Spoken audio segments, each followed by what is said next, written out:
good news. Masakit ang ulo ko para sa good news. Hindi, Mama. Iba to.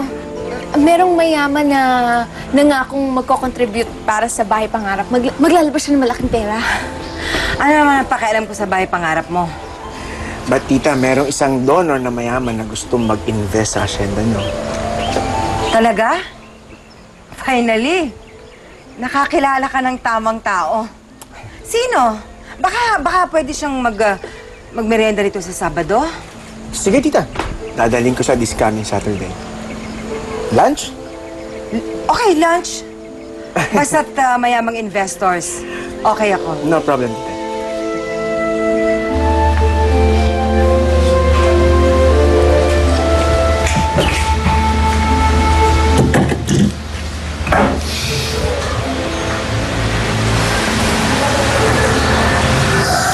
Chong,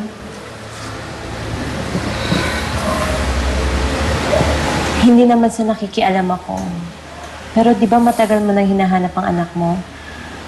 Hanggang ngayon naman, hindi pa rin siya nakikita. Bakit hindi ka pa sumuko? Kapag sumuko ako, mawawalan ng kahulugan lahat ng paghihirap at sakripisyo ko. Pero hanggang kailan? Hanggang mahanap ko siya. O hanggang matanggap ng puso ko na wala na siya. Pero ramdam ko na buhay pa si Gardo eh.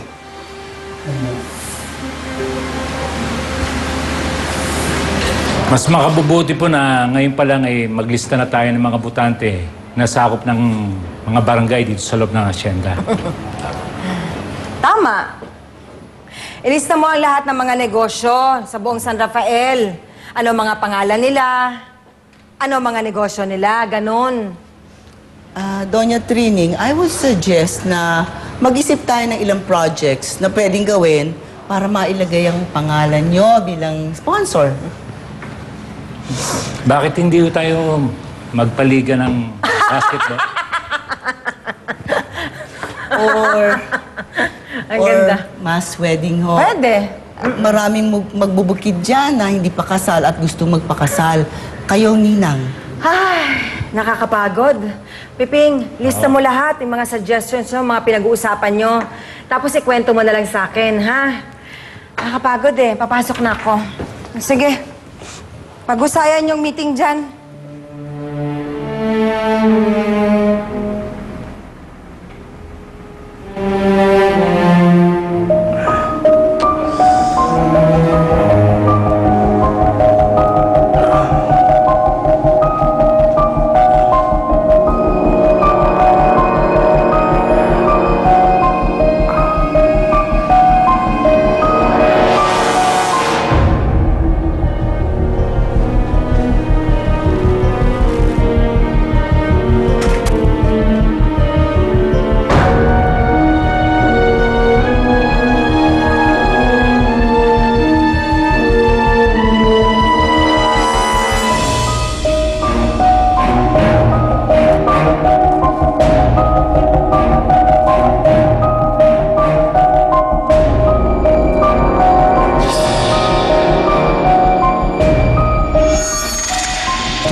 Ayop ka, Teo!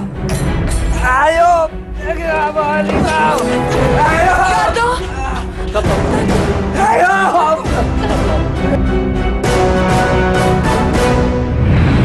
Ayoko na umuwi ng San Rafael.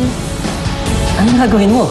Lalayo kami ng baby ko sa nanay ko dahil hindi ako mabubuhay kapag kasama ko siya. Hindi ko kaya. Alam ba to ng mami mo?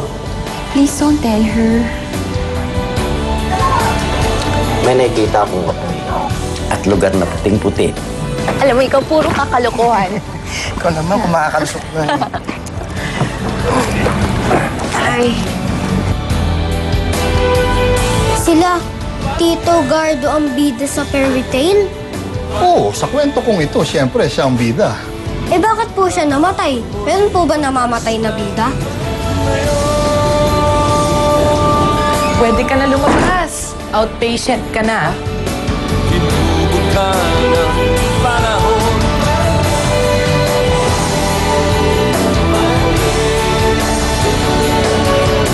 Kahapon mo'y bakas na